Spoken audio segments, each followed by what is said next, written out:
안녕하십니까? 지난 시간에 우리 이사야스를 개관했죠. 오늘 이 시간에는 예레미야서를 개관하도록 하겠습니다. 예레미야의 신학과 메시지를 살펴볼 텐데요.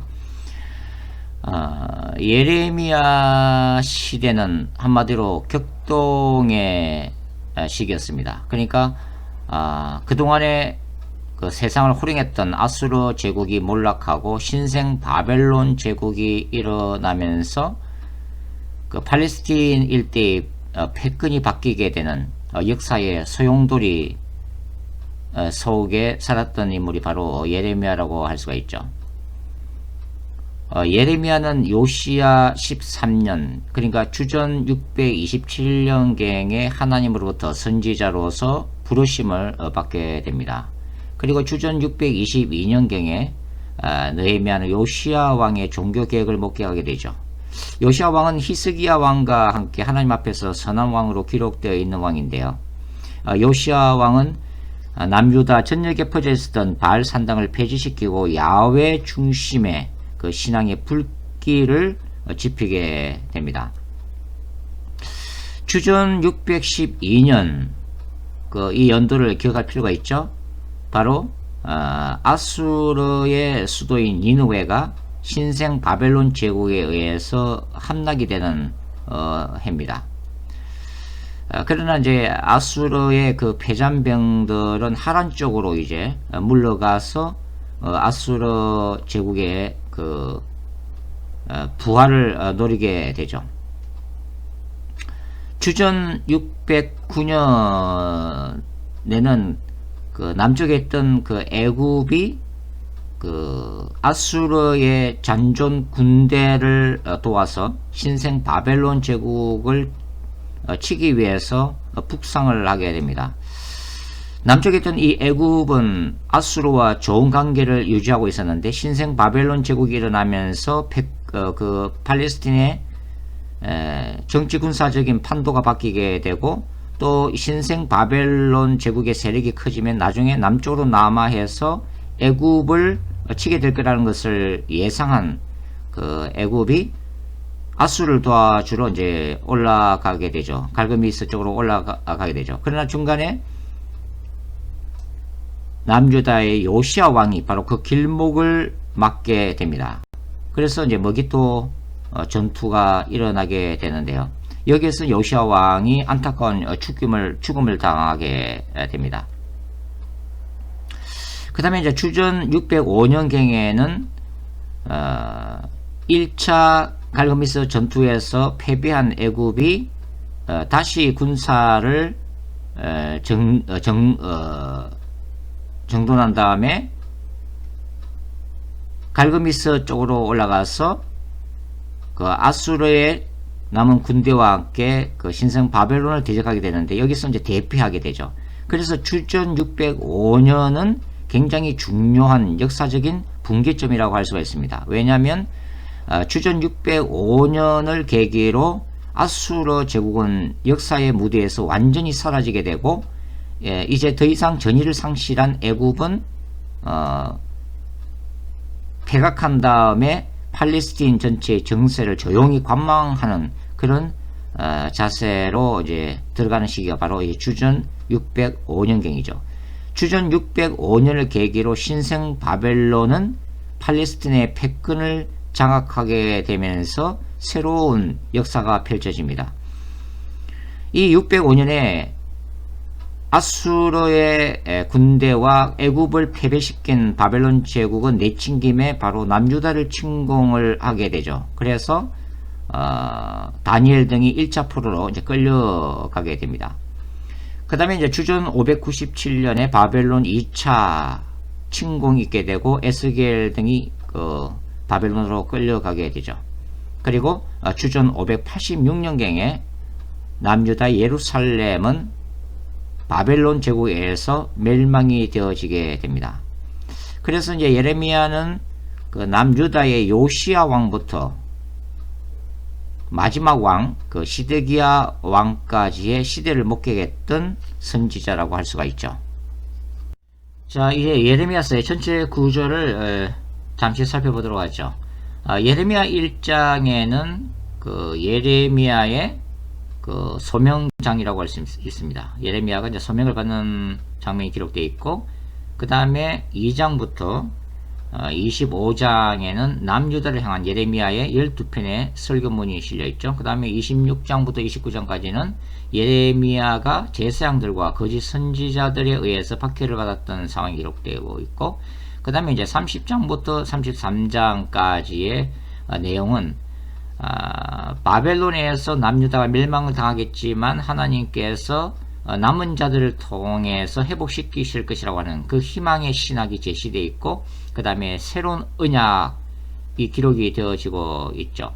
그 다음에 이제 34장부터 45장까지는 남유다에 대한 멸망 메시지, 그 다음에 46장부터 51장까지는 열방 심판 메시지가 기록되어 있습니다. 그리고 마지막 52장은 예레미야서의 부록편이라고 볼 수 있는데요.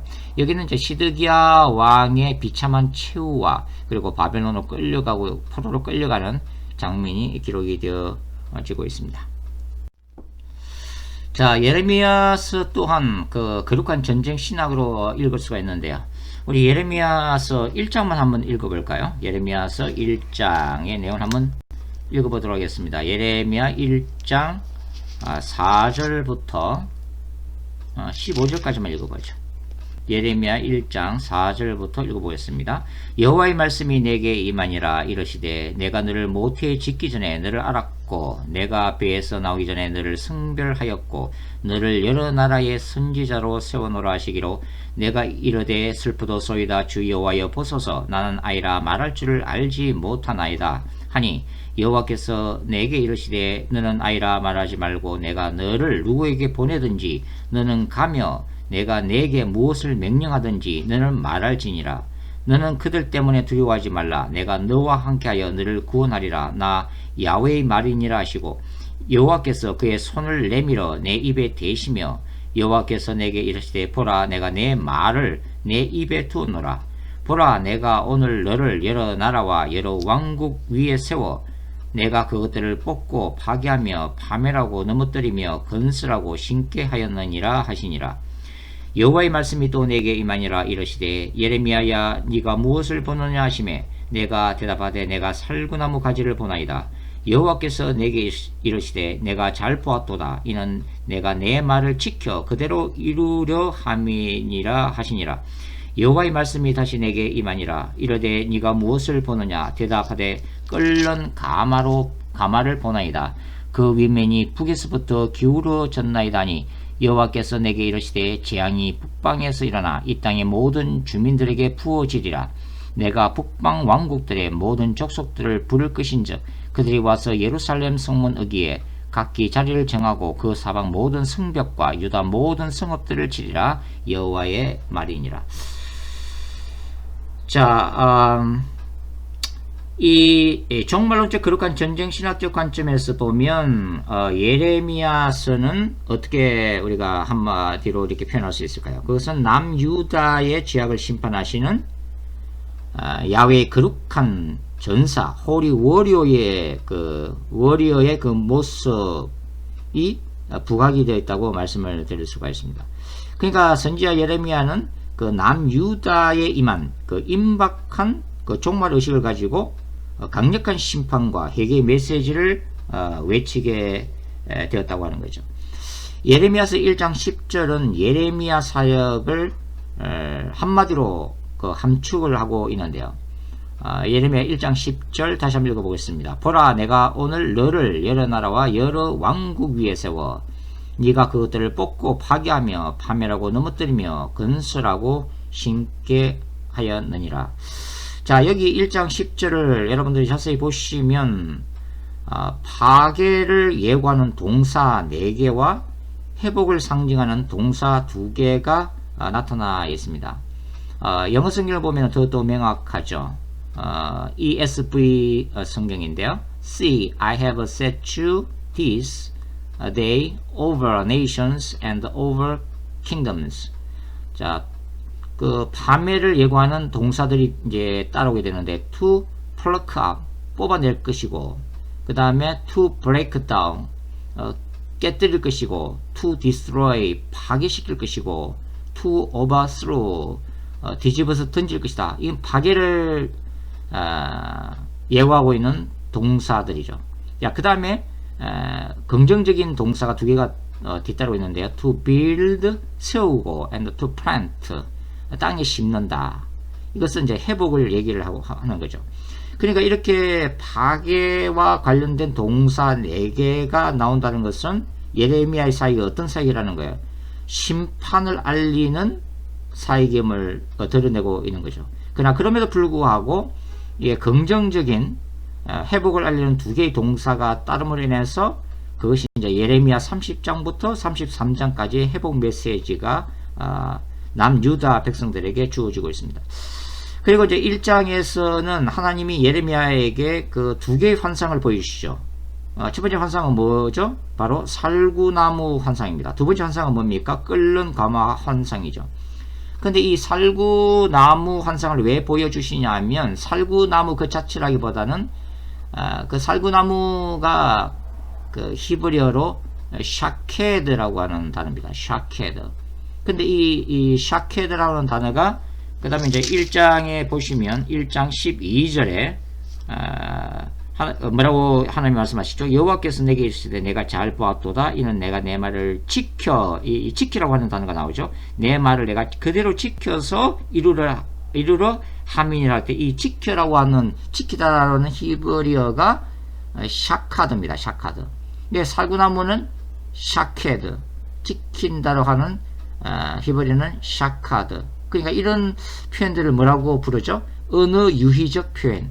그러니까 발음이 비슷한 단어를 사용하면서 결국은 살구나무 샤케드가 하나님이 남유다를 반드시 심판하겠다는 그 말씀을 지킨다는, 반드시 이루리라고 하는 샤카드와 비슷하게 발음을 나게 함으로써 심판이 반드시 이루어질 거라는 것을 강조하고 있는 거죠. 그 다음에 이제 끓는 가마 환상은 뭡니까? 북쪽에서부터 기울어져서 이 끓는 가마가 남유다를 향해서 기울어져 있다는 것은 뭐냐면 북방에서 오는 그 바벨론 군대를 통해서 남유다를 바로 끓는 가마를 들이붓는 것 같은 준엄한 심판을 가하겠다고 하는 그 하나님의 그 메시지를 나타내는 환상이라고 우리가 할 수가 있습니다.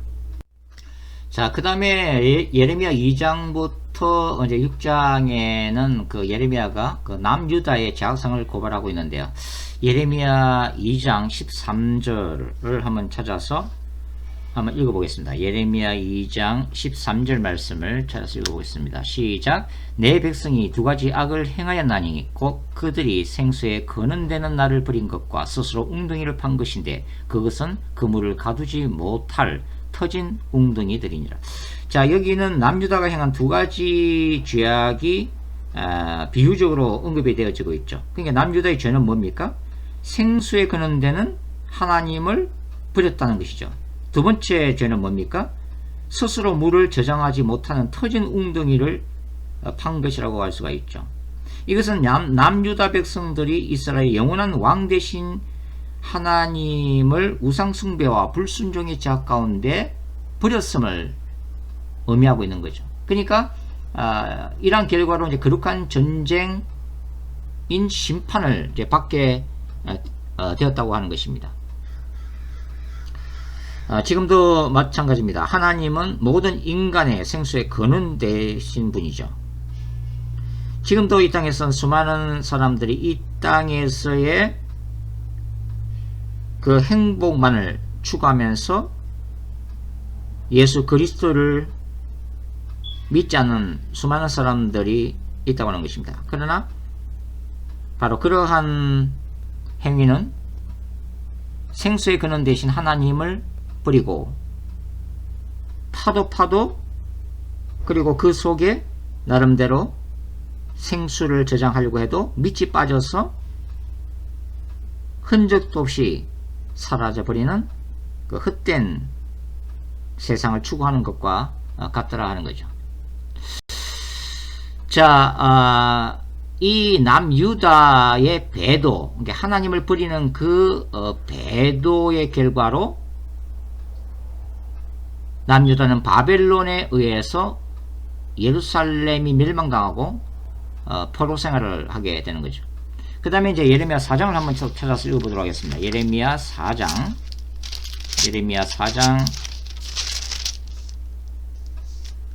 23절부터 한번 읽어보겠습니다. 23절부터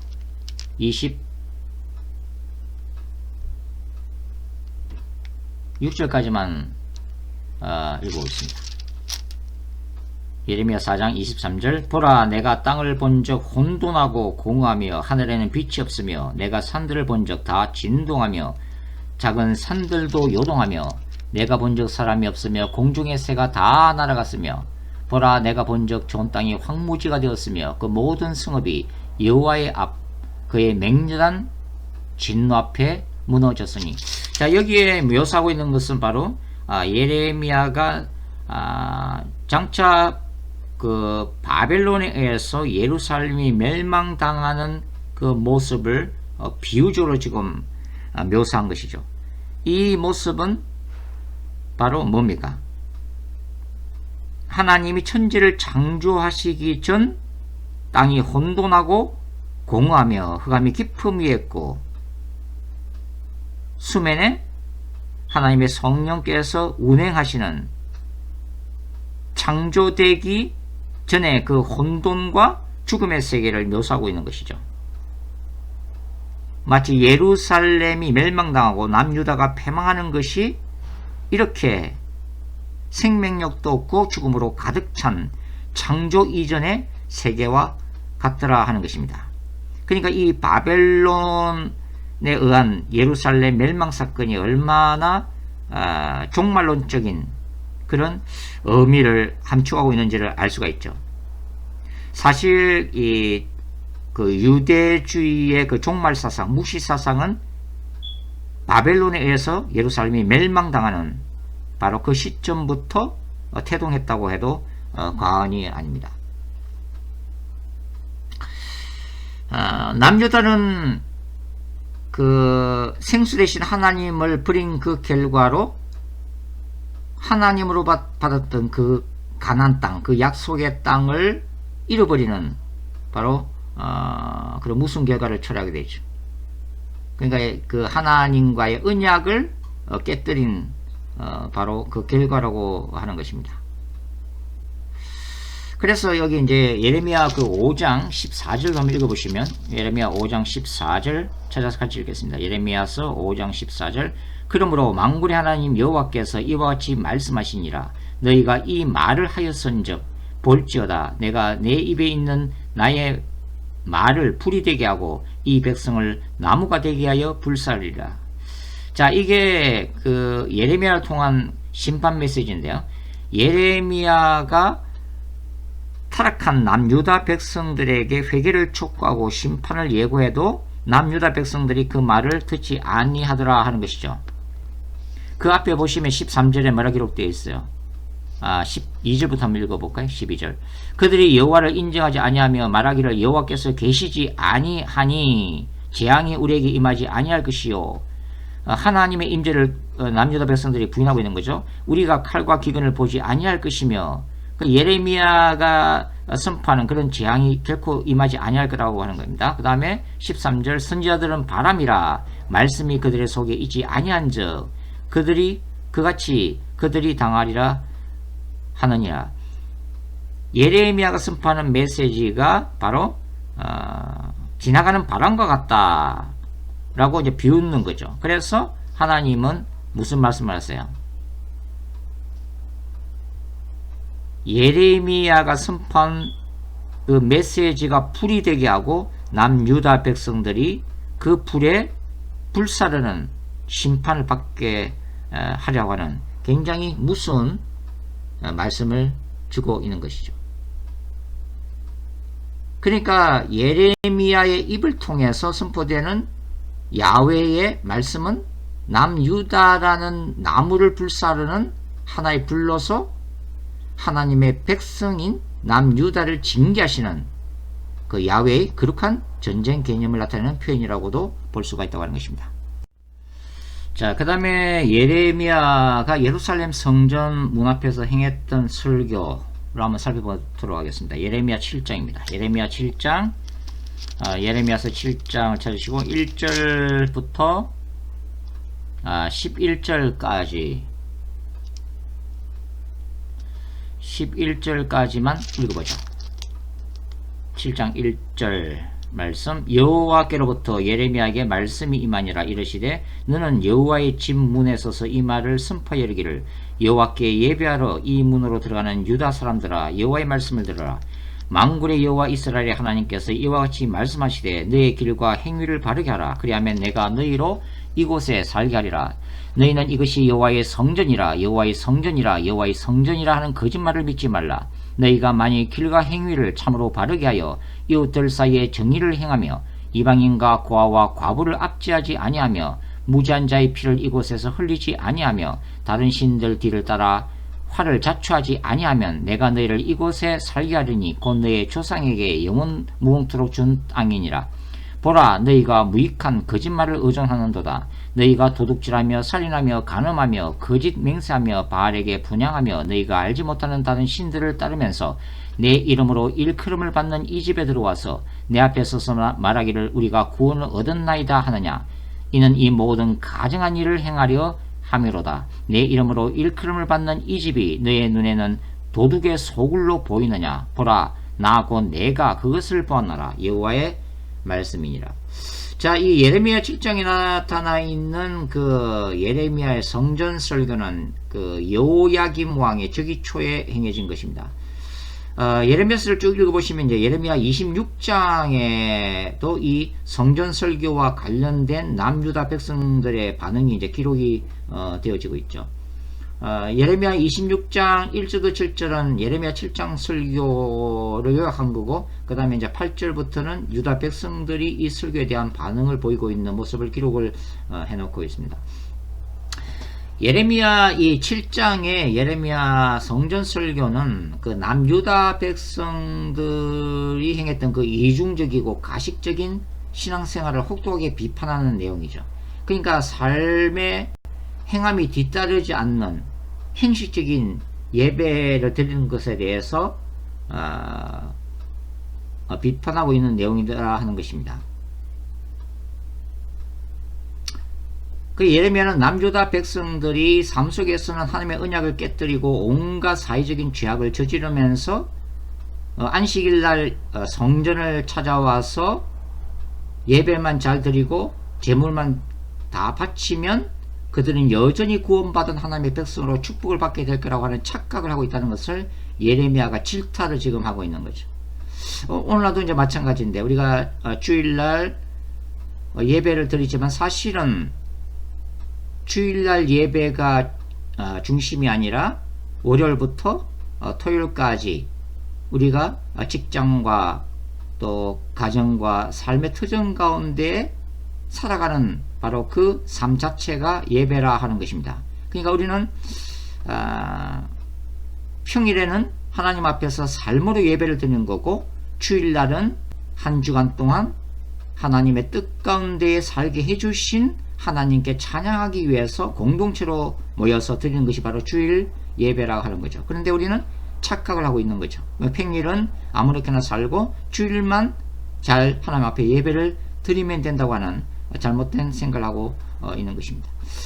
자, 이 예레미야 7장에 있는 그 예레미야의 성전 설교를 예수님이 신약에서 예루살렘 성전을 찾아가셔서 예레미야와 똑같이 설교하시는 장면이 나오죠. 예를 들면 마가복음 11장에 보시면 마가복음 11장 17절을 보시면은 예수님이 예루살렘 성전에 들어가셔서 어떻게 해요? 성전 안에서 매매하는 자들을 쫓으시고 돈 바꾸는 자들, 환전상들의 상을 뒤엎으시고 비둘기 파는 자들 의자를 둘러 엎으시면서 뭐라고 말씀하십니까? 마가복음 11장 17절 이에 가르쳐 이르시되 기록된 바, 이 기록된 바는 바로 예레미야서 7장을 인용하고 계신 거죠.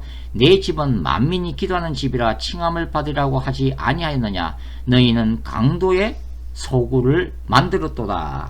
이렇게 예수님이 바로 예레미야의 그 설교를 인용하셔서 예레미야 시대 때와 똑같이 타락한 예수님 당시의 예루살렘 성전의 바리새인들을 보시면서 비판하시는 내용을 우리가 알 수가 있습니다. 자, 우리는 선지자 예레미야를 눈물의 선지자라고 부릅니다. 예레미야서 8장을 한번 찾아볼까요? 예레미야서 8장 18절부터 9장 1절까지만 한번 읽어보도록 하겠습니다. 예레미야서 8장 18절부터 시작. 슬프다 나의 근심이 어떻게 위로를 받을 수 있을까. 내 마음이 병들었도다. 딸 내 백성의 심이 먼 땅에서 부르짖는 소리로다. 여호와께서 시온에 계시지 아니한가. 그의 왕이 그 가운데 계시지 아니한가. 그들이 어찌하여 그 조악한 신상과 이방의 헛된 것들로 나를 갱노하게 하였는가 하시니 추수할 때가 지나고 여름이 다하였으나 우리는 구원을 얻지 못한다는도다. 딸 내 백성이 상하였으므로 나도 상하여 슬퍼하며 놀라움에 잡혔도다. 길앗에는 요왕이 있지 아니한가. 그곳에는 의사가 있지 아니한가. 딸 내 백성이 치료를 받지 못하면 어찌 됨이뇨. 어찌하면 내 머리는 물이 되고 내 눈은 눈물 근원이 될고 죽임을 당한 딸 내 백성을 위하여 주야로 울리로다. 남유다의 제약 때문에 곧 바벨론에 의한 임박한 심판과 회개를 외쳤던 선지자 예레미야. 그는 참 마음이 열었던 사람이기도 했습니다. 그는 남유다를 멸망시킬 수밖에 없는 하나님의 파토스, 하나님의 눈물을 가슴에 담았던 선지자라고도 할 수가 있죠. 그렇기 때문에 예레미야는 날마다 남유다를 가슴에 품고서 울었던 눈물의 선지자였습니다. 예레미야에게 주어진 사명은 주로 심판을 선포하는 선지자였지만 예레미야는 원래 제사장 집안 출신이죠. 그래서 그 제사장적인 그 마음도 그의 속에 있었다 하는 거죠. 9장 1절 말씀 다시 한번 읽어볼까요? 어찌하면 내 머리는 물이 되고 내 눈은 눈물 근원이 될고 죽임을 당한 딸 내 백성을 위하여 주야로 울리로다. 남유다를 심판할 수밖에 없는, 그래서 울 수밖에 없는 하나님의 그 눈물로 울었던 선지자 그 예레미야는 말씀을 전하는 자신과 자신의 메시지를 듣는 청중인 유다 백성들을 결코 분리하여 생각하지 않았습니다. 결국은 자신조차도 하나님의 준엄한 심판 아래 멸망당할 유다 백성들 가운데 존재하는 한 사람으로 생각했다고 하는 거예요. 유다 공동체의 제약을 자신의 제약과 동일시하는 아픔이 이 사람 속에 있었다고 하는 것입니다. 결과적으로 자신이 선포하는 그 메시지 때문에 자기 자신이 더욱더 고통을 당한 선지자가 바로 예레미야라 하는 것입니다. 예레미야는 유다 공동체의 그 제약을 향한 하나님의 거룩한 분노의 대변자이면서 동시에 그 하나님의 준엄한 심판 아래 멸망을 당할 수밖에 없었던 유다 백성들의 운명에 가슴 아파했던 선지자였습니다.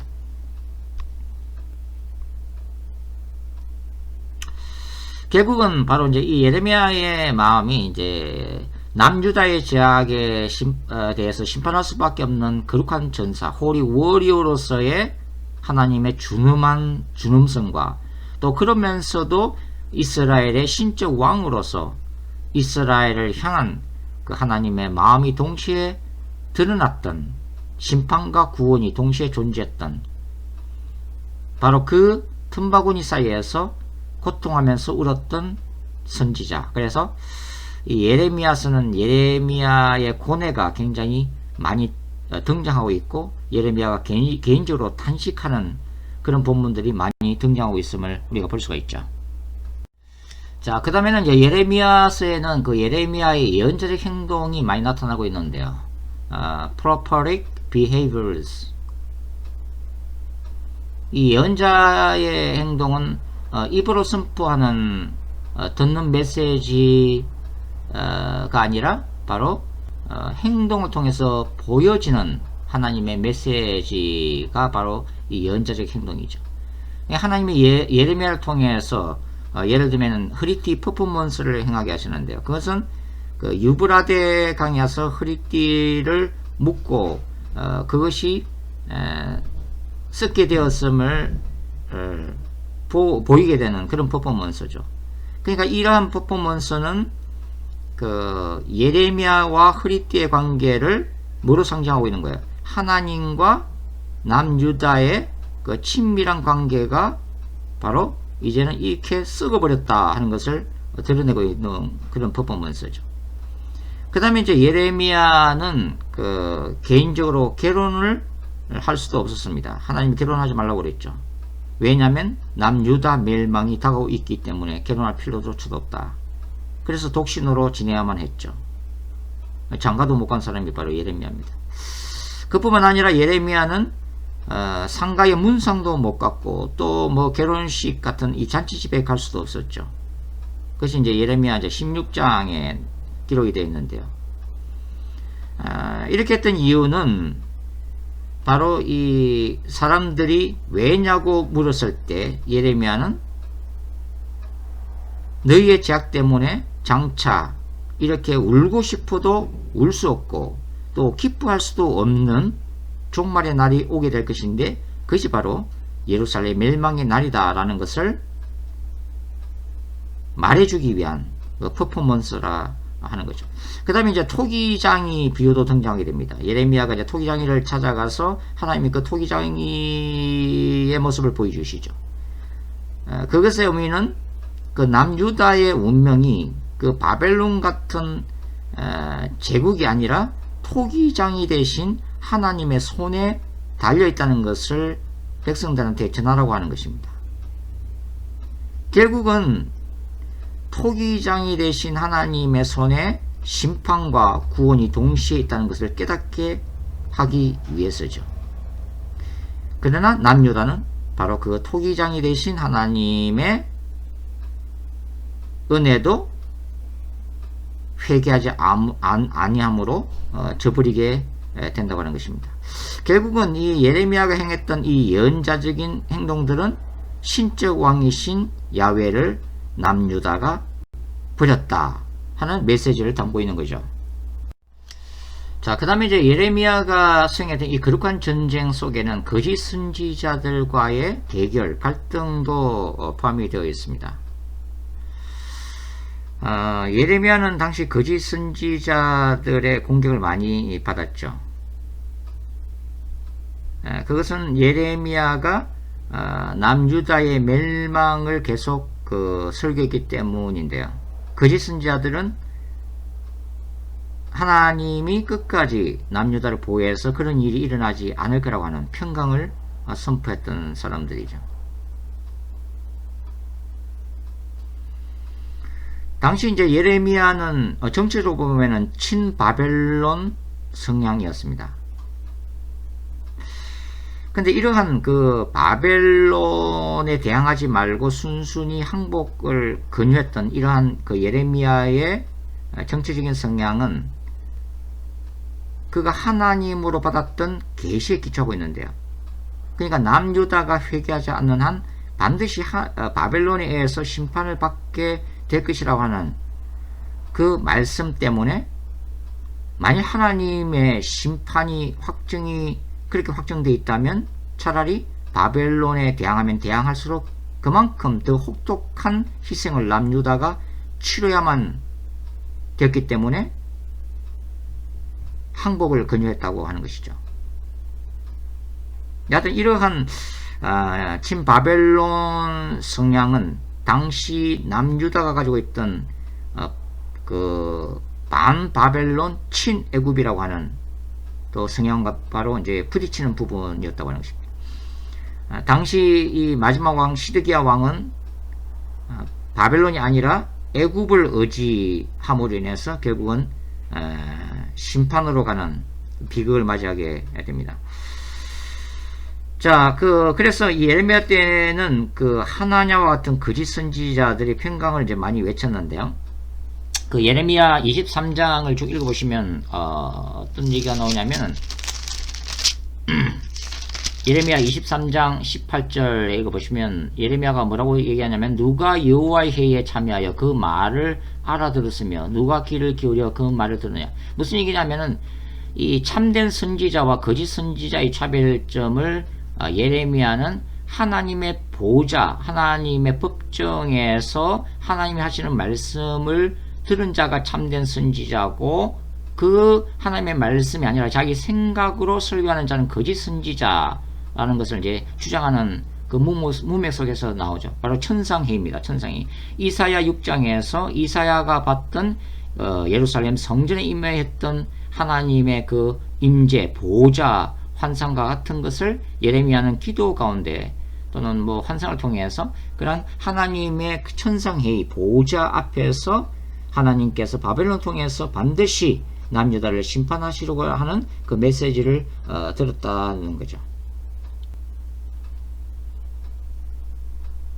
이제 여기서도 이제 바로 그 야훼 여호와의 천상회의, 여호와의 보좌가 바로 인간과 역사를 주관하시는 여호와의 거룩한 전쟁이 결정되고 집행되는 하늘의 지성소라는 것을 우리가 알 수가 있습니다.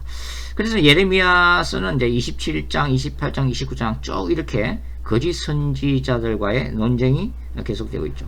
그 다음에 이제 예레미야 30장부터 33장까지를 우리는 절망의 계곡 사이에 솟아있는 희망의 봉우리라고 부르는 장들입니다. 그러니까 예레미야서 전체가 사실은 혹독한 심판을 선포하고 있는데, 그 중에서 이 30장, 31장, 32장, 33장은 바로 그 선포되는 심판 메시지 가운데에 바로 회복 메시지가 집중적으로 기록되어 있기 때문에 남유다를 향한, 물론 그 죄 때문에 심판을 받겠지만 심판을 받게 된 남유다를 향한 미래적 위로와 회복의 메시지, 그 신학이 담겨 있는 장들이라고 할 수가 있습니다. 그리고 이 예레미야서 31장에는 또 뭐가 기록되어 있어요? 새 언약이 기록되어 있죠. 31장 31절 말씀이죠. 예레미야서 31장 31절부터 33절까지만 읽어보겠습니다. 중요하니까 찾아서 한번 읽어볼게요. 예레미야 31장 31절. 여호와의 말씀이니라. 보라, 날이 이르리니 내가 이스라엘 집과 유다 집에 새 언약을 맺으라. 이 예레미야서에 나오는 새 언약이죠. 이 언약은 내가 그들의 조상들의 손을 잡고 애굽 땅에서 인도하여 내던 날에 맺은 것과 같이 아니할 것은 내가 그들의 남편이 되었어도 그들이 내 언약을 깨뜨렸음이니라. 여호와의 말씀이니라. 그러나 그날 후에 내가 이스라엘 집과 맺을 언약은 이라니 곧 내가 나의 법을 그들의 속에 두며 그들의 마음에 기록하여 나는 그들의 하나님이 되고 그들은 내 백성이 될 것이라. 여호와의 말씀이니라. 자, 이거는 이제 메시아 왕국 때를 지금 예고하고 있는 건데요. 지금은 글로 새겨진 모세의 율법, 하나님의 그 언약을 지켜야 되는 거지만, 장차 메시아의 날이 오면은 성령이 임하시고, 그래서 하나님의 성령을 통해서 그 말씀을 믿는 신자들의 가슴 속에, 마음 속에 새기는 새로운 언약의 시대가 올 거라고 하는 그런 예고의 말씀이라고 할 수가 있습니다. 그래서 이제 예레미야서에는 이제 33장이 쭉 이제 읽어보시면 바로 다윗의 의로운 가지까지 예언이 되죠. 바로 다윗의 의로운 가지가 누구예요? 메시아로 오실 예수 그리스도에 대한 예언이라고 할 수가 있죠.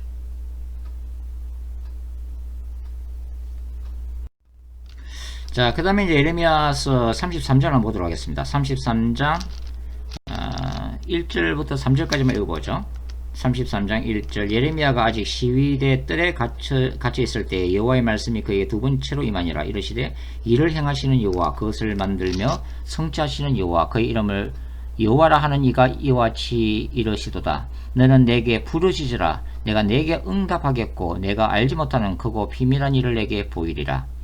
자, 여기 이제 그 예레미야 그 앞장 32장에서는 그 하나님이 예레미야에게 예레미야의 고향인 아나돗의 밭을 사라고 하시는 장면이 나오죠. 그러니까 바벨론의 군대에 의해서 이미 짓밟히는 그 아나돗을 살 필요가 없는데도 불구하고 그런 어떤 행동을 하라고 하시는데, 그것은 하나님이 장차 남유다를 미래적으로 회복시키시겠다고 하는 그런 약속의 말씀이죠. 그리고 이 33장에는 시위대 뜰에 갇힌 예레미야에게 다시 종말론적인 묵시가 계시가 되어지는데요. 크고 바로 비밀한 일이죠. 크고 비밀한 일.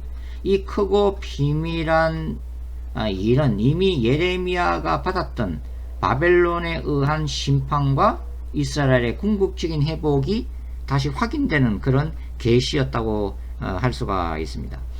그러니까 이러한 그 예레미야에게 임한 크고 비밀한 일을 중심으로 하는 이 예레미야서에 기록되어 있는 메시지는 나중에 그 남유가 바벨론의 포로로 끌려가서 예레미야서를 다시 읽으면서 하나님이 예레미야를 통해 주시는 이 궁극적인 회복의 메시지를 붙들고 장차 예루살렘으로 돌아갈 그런 희망을 붙드는 그런 말씀이 되었음을 우리가 알 수가 있습니다.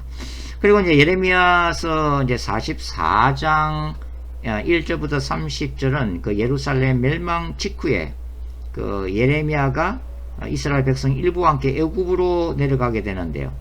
그 애굽에서도 이 백성들은 여전히 애굽의 그 우상을 섬기게 되는데 바로 그것을 혹독하게 비판하는 예레미야의 마지막 설교를 기록을 해놓고 있습니다. 이 설교도 예레미야 7장에 나오는 그 예루살렘 성전 메시지와 마찬가지로 바로 회개와 심판이라고 하는 예레미야 메시지의 특징을 잘 보여주고 있죠. 그리고 이제 예레미야서 46장부터 이제 51장은 남유다의 주변 국가에 대한 야훼의 거룩한 전쟁인 심판이 기록되고 있습니다. 여기는 이제 애굽에 대한 심판, 블레셋, 모압, 암몬, 에돔, 다메섹, 게달과 하솔, 엘람, 그리고 바벨론을 심판하실 것이라고 하는 하나님의 메시지죠.